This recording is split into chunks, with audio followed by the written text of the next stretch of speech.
When it comes to understanding Medicare, it can be confusing and overwhelming with all its different parts. Part A, Part B, Part C, Part D, and even Part E. If you are turning 65 soon or you are already on Medicare, it is critical that you understand the basics of Medicare and how it works so that you have the right coverage. In this video, I'm going to explain and summarize all the different and important parts of Medicare.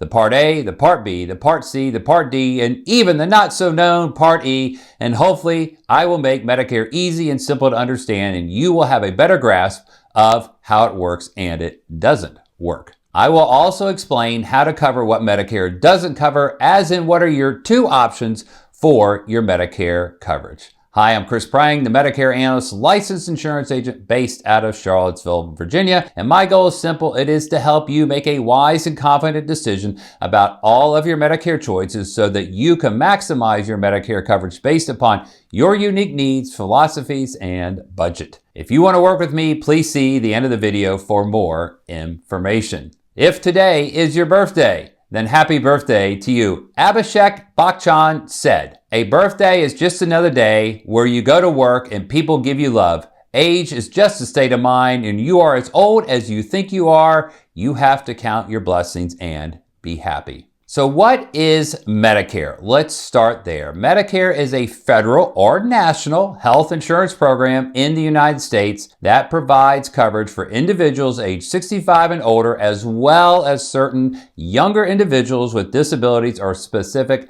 medical conditions. The program, Medicare, was established in 1965 under the Social Security Administration and is divided into different parts, each covering specific services. While Part A is usually premium-free for those who have paid sufficient Medicare taxes during their working years, beneficiaries may have to pay premiums, deductibles, and coinsurance for other parts of the program. Medicare Part A, that is your hospital insurance. And this covers inpatient hospital stays, skilled nursing facility care, hospice care, and some home health care. For inpatient hospital stays, this means you've been admitted to the hospital. You are not in the ER, and you are definitely not under observation. All hospital services approved by Medicare are covered. Example, your room, the doctors, medication, treatments, supplies, surgeries, meals, etc. Part A generally doesn't have a premium unless you didn't pay enough into the system. But there is a $1,632 deductible, and that is good for the first 60 days. That is your 60-day benefit period. If you stay longer, day 61 to 90 equals $408 per day, day 91 to 150 equals $816 per day,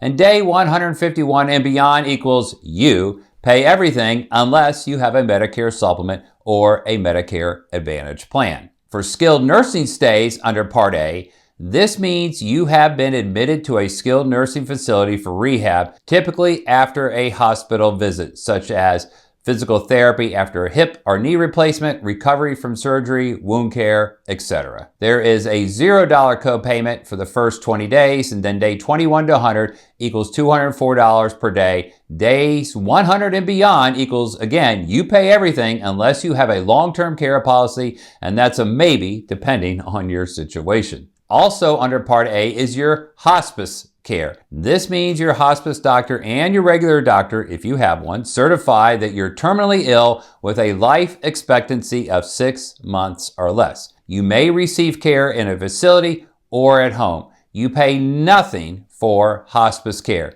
You do have a $5 copayment for outpatient drugs for pain and symptom management, and you may pay 5% of the Medicare approved amount for inpatient respite care. Your copayment cannot exceed the inpatient hospital deductible for the year. And then you also have home health services covered under Part A. This means you have trouble leaving your home without help, like using a cane, wheelchair, walker, crutches, some special transportation or help from another person because of an illness or injury. Leaving your home isn't recommended because of your condition. You're normally unable to leave your home because it's a major effort, and it covers physical and occupational therapy, medical social services, durable medical equipment, medical supplies for home use, and you pay nothing for those things. By the way, if you're finding this video helpful and don't want to miss other great content, please consider subscribing. It is greatly appreciated. Then we have Medicare Part B. This is your medical insurance. This covers outpatient care, doctor visits, preventative services, the ER, imaging, and some home health care. Beneficiaries typically pay a monthly premium for Part B coverage. For 2024, it is $174.70. Unless your income is over $103,000 for an individual or $206,000 for a couple, because then you pay an additional premium for the IRMA, income-related monthly adjustment amount. So the more you make, then the higher it goes. The annual Part B deductible is $240 for 2024. Medicare Part B will pay 80% of the Medicare approved amount. You then pay 20% of the Medicare approved amount unless you have a Medicare supplement, Medicaid from the state, or maybe a Medicare Advantage plan. Here are a few important things about Original Medicare that you need to know.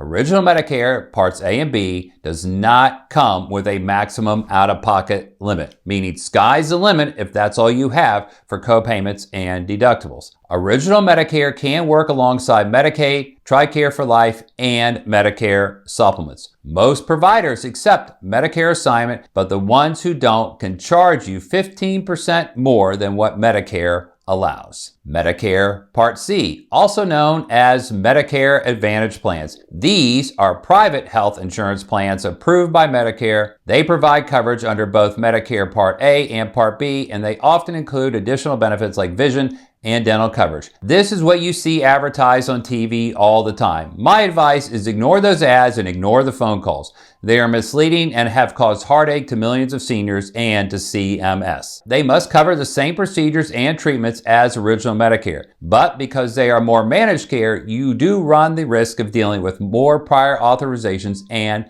benefit denials. But managed care oftentimes gives you better healthcare outcomes. Medicare Part C does come with a max out-of-pocket limit, typically ranging from $3,000 to $8,000 per year. Sometimes less, sometimes a bit more. Medicare Advantage plans have provider networks, so less access to providers and specialty hospitals. You need to make sure your providers are in the plan's network. You also need to realize that your provider can leave the network at any time. If that happens to you and you're on an HMO, you'll have to find another doctor in most cases. If you're on a PPO, then you may either pay more or less depending on the service, or the same if you have a passive PPO. And as mentioned, they typically come with extra benefits like routine dental, vision, hearing, as well as other perks. But please never ever choose a plan based upon the extra benefits. Medicare Advantage plans typically include your Medicare Part D coverage as well, and you might even find that the drug coverage on a Medicare Advantage plan is significantly less than on a standalone Part D drug plan. If you move, then you will likely need to change your Medicare Advantage plan. Okay, Medicare Part D offers prescription drug coverage through private insurance plans that are approved by Medicare. Beneficiaries can enroll in a standalone Part D plan to add prescription drug coverage to their original Medicare, that's your Part A and Part B, or choose a Medicare Advantage plan that includes prescription drug coverage. Not all drug plans are created equal. You need to pick a plan based upon your unique medications and your pharmacy of choice. You need to check your plan every year during the annual election period to make sure you still have one of the lowest overall cost plans available to you. And you can do that by using Medicare.gov's prescription calculator, or contact me or some other good agent, or in some cases, a local nonprofit. Medicare Part D has 4 stages. The deductible stage, right now currently up to $545 per year, and these deductibles can vary based upon the drug tiers. Not all plans will have a deductible stage. Then you have the additional coverage limit that goes from $0 to $5,030. You will have co-payments and co-insurance during that stage. Then you have the coverage gap, and that goes from $5,031 to $8,000. This is the retail cost of the drugs, not what you are paying out of pocket. Typically during the coverage gap, you will pay 25% of the cost of the medication regardless if it is a generic or a brand name drug. And the last stage is catastrophic coverage. Once you've gone over $8,000, you've hit catastrophic coverage and there is now a zero cost for that. Ironically, usually the lower premium plans suit the majority of people. So don't pick a plan with a high premium thinking it will be better because odds are it won't. All right, Medicare Part E. Perhaps you've been wondering what I am talking about when I refer to Medicare Part E. So most people, even some agents, haven't heard of Medicare Part E. So what is it? Or better yet, what was it or what will it be? So when you think E for extra or E for everyone or Medicare for all. The idea of universal health care or Medicare for people of all ages has been bounced around for years. In more recent years, Senator Bernie Sanders and others have been advocating for Medicare Part E. Right now, if the estimates are correct, about half of the population is on some form of government subsidized health care, whether it's Medicare, Medicaid, or an ACA plan. That's Affordable Care Act. Is there a future for Medicare Part E? Possibly, if the insurance companies were part of the picture like they are now with Medicare Part C, state Medicaid plans, and government retirement plans. If Americans as a whole were healthier. Example, Singapore offers universal health care, is usually ranked as one of the best healthcare systems in the world, but they also have one of the healthiest populations, and that goes a long way. So if governments, providers, research facilities, pharmaceutical companies, and citizens can truly work together, then yes, Part E could happen. What about covering what Medicare does not cover? This is where you and I come in. It is very important to note that Medicare doesn't cover all medical expenses, and there may be gaps in coverage, especially if you want alternative medicine. There are primarily two ways to cover and protect yourself above and beyond Medicare. First, you use original Medicare plus a Medicare supplement and then plus a Part D drug plan. Second, you would go with a Medicare Advantage plan to cover all your Part A, Part D, and Part D drugs, but still pay, in most cases, the Medicare Part B premium. If you are on both Medicare and Medicaid, then you are known as a dual eligible. Then you could do either option one, but no supplement because your Medicaid acts like the supplement, providing you have full Medicaid, or option two, where Medicaid will cover your normal copays on the Medicare Advantage plan. And you can watch my other videos that go over picking the right option for yourself, the top 10 things you must know when choosing a Medicare Advantage plan, and turning 65 soon, which Medicare supplement is best for you. When you want my assistance and you're from one of the states that I do business in, which is California, Florida, Georgia, Illinois, Maryland, New York, North Carolina, Ohio, Pennsylvania, South Carolina, Tennessee, Texas, and of course, Virginia, then please reach out to me. We will have an open and honest conversation about your healthcare needs, your philosophies, and your budget. I will review your medications to find the lowest overall drug plan for you. We will discuss which route is best for you, and I'll get you quotes for different Medicare supplement options. Then once you decide, I'll enroll you in the plan or plans of your choice, and then be there down the road should you have any questions, concerns, or need to review and or change your coverage. And so you know, while I don't represent every insurance company that offers Medicare plans, I do represent every major insurance company that offers Medicare plans, and odds are one of those is going to be best for you. I'd be honored to help you out, and there's no cost to you or obligation. You will need to e-sign the Medicare required scope of appointment document at least 48 hours prior to us discussing any plan info when it comes to Medicare Part C or Part D. I don't like the rule, but I must abide by it. But we don't need it to discuss Medicare supplements or to have a general review. That is it for today. I hope that I have made Medicare a little bit more simple and you can understand it better. I'm Chris Prang, the Medicare analyst. Make it a really great day.